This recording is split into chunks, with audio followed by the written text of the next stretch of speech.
Terusan Suez atau Kanal Suez adalah sebuah terusan atau jalur air buatan yang menghubungkan Laut Tengah dengan Samudra Hindia. Terusan Suez mempersingkat pengiriman atau pengangkutan karena kapal tidak perlu memutari Afrika. Setiap jam diperkirakan ada barang senilai 400 juta dolar yang melewati terusan Suez. Namun tahukah kamu apa saja fakta-fakta di balik pembuatan terusan Suez? Lebih lengkap tentang terusan Suez, berikut ulasannya. Terusan Suez adalah jalur air buatan yang menghubungkan Laut Mediterania ke Samudra Hindia melalui Laut Merah. Ini memungkinkan rute yang lebih langsung untuk pengiriman antara Eropa dan Asia, di mana rute ini lebih efektif memungkinkan perjalanan dari Atlantik Utara ke Samudra Hindia tanpa harus mengelilingi benua Afrika. Jalur air sangat penting untuk perdagangan internasional dan sebagai akibatnya telah menjadi pusat konflik sejak dibuka pada tahun 1869-an. Terusan Suez sangat penting bagi perdagangan dunia. Setiap jam diperkirakan ada barang senilai 400 juta dolar yang melewati terusan Suez. Terusan Suez membentang 120 mil dari Port Said di Laut Mediterania di Mesir Selatan ke kota Suez yang terletak di pantai utara Teluk Suez. Kanal memisahkan sebagian besar Mesir dari semenanjung Sinai. Butuh 10 tahun untuk membangun terusan ini, dan secara resmi dibuka pada 17 November 1869. Terusan Suez dimiliki dan dioperasikan oleh otoritas terusan Suez dan terbuka bagi kapal-kapal semua negara, baik itu tujuan perdagangan atau perang, meskipun itu tidak selalu terjadi.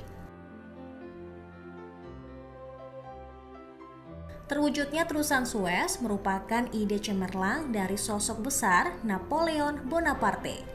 Upaya modern pertama untuk membangun kanal terjadi pada akhir 1700-an ketika Napoleon Bonaparte melakukan ekspedisi ke Mesir.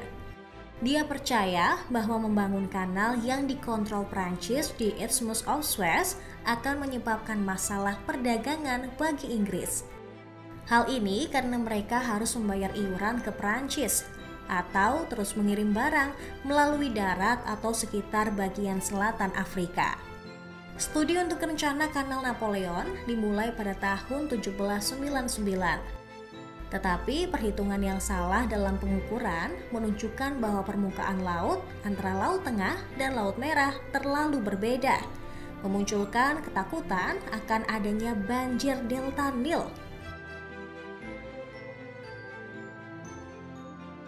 Meskipun terusan Suez tidak secara resmi selesai hingga tahun 1869, ada sejarah panjang yang menarik dalam menghubungkan Sungai Nil di Mesir dan Laut Mediterania ke Laut Merah. Firaun Senusret III dianggap sebagai yang pertama untuk menghubungkan Laut Tengah dan Laut Merah dengan menggali koneksi melalui cabang-cabang Sungai Nil pada abad 19 sebelum Masehi. Berbagai firaun lain, bangsa Romawi, dan mungkin Omar yang Agung membangun lorong-lorong lain selama berabad-abad. Namun, itu juga menghasilkan terlalu banyak lorong yang tidak digunakan.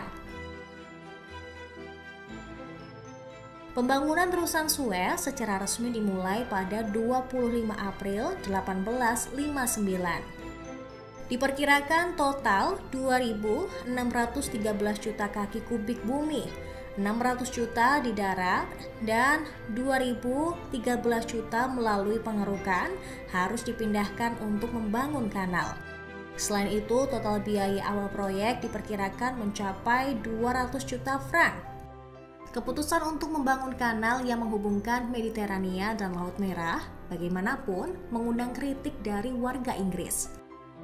Mereka menganggap proyek tersebut sebagai skema politik yang dibuat untuk melemahkan dominasi negara dalam perdagangan lintas laut.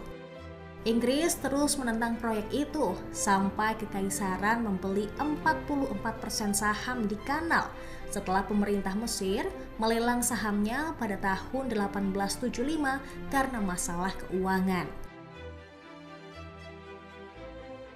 Awalnya, pembangunan kanal dilakukan oleh pekerja paksa. Dikatakan bahwa ribuan orang secara paksa ditugaskan untuk menggali kanal. Pasha kemudian melarang penggunaan kerja paksa pada tahun 1863. Ia memaksa perusahaan terusan Suez untuk membawa sekop dan kapal keruk bertenaga uap dan juga batu bara yang dibuat khusus untuk membangun kanal. Dengan bantuan mesin ini, proyek menerima dorongan yang diperlukan dan memungkinkan perairan Mediterania mengalir ke Laut Merah melalui kanal pada 17 November 1869. Pada saat penyelesaian, total biaya proyek mencapai lebih dari 2 kali estimasi awal. Meskipun kanal dibangun untuk melayani dan mendapat keuntungan dari perdagangan internasional, status internasionalnya tetap tidak ditentukan selama bertahun-tahun. Pada tahun 1888, kekuatan maritim utama pada saat itu menandatangani Konvensi Konstantinopel. Konvensi itu menyatakan bahwa kanal harus terbuka untuk kapal-kapal semua negara di saat damai dan perang. Selain itu, konvensi melarang tindakan permusuhan di perairan kanal dan pembangunan benteng di tepinya. Inggris Raya tidak menandatangani konvensi sampai tahun 1904. Penolakan perjalanan ke kapal perang Spanyol selama masa perang Spanyol-Amerika tahun 1898.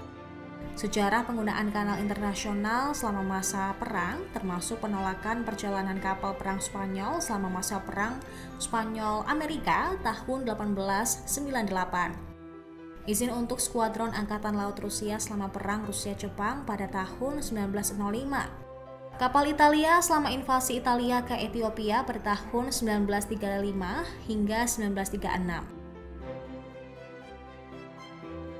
Secara teoritis, kanal terbuka untuk semua pejuang selama Perang Dunia I dan II.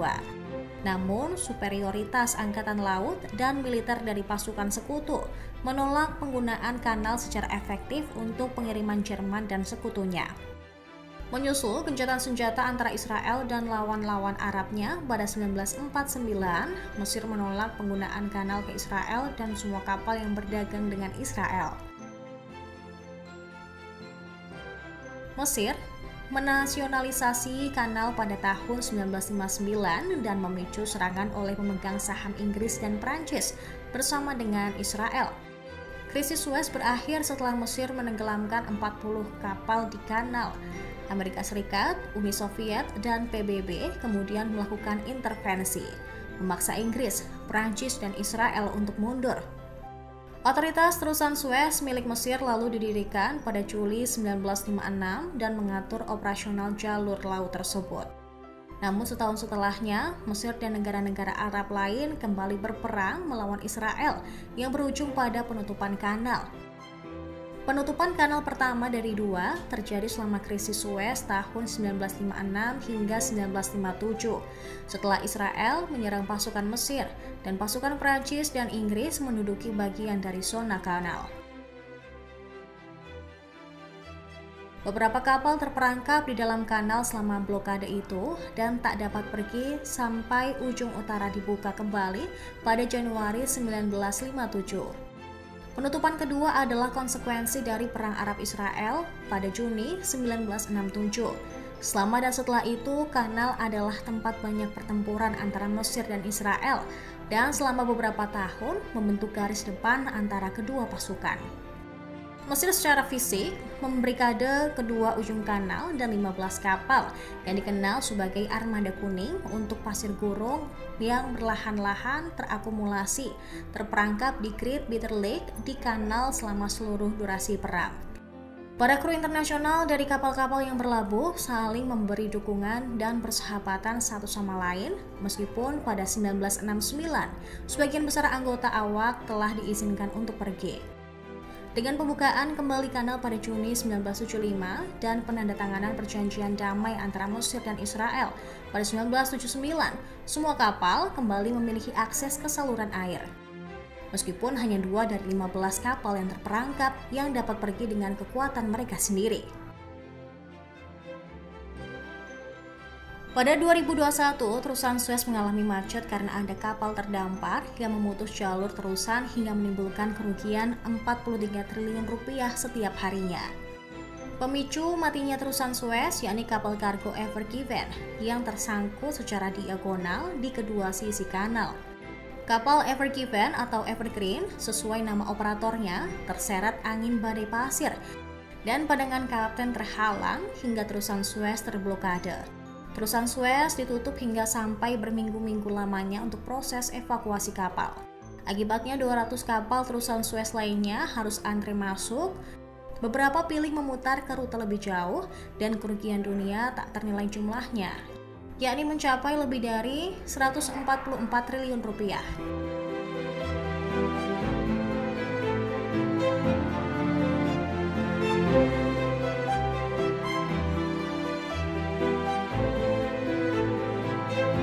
Download Tribun X sekarang, menghadirkan lokal menjadi Indonesia.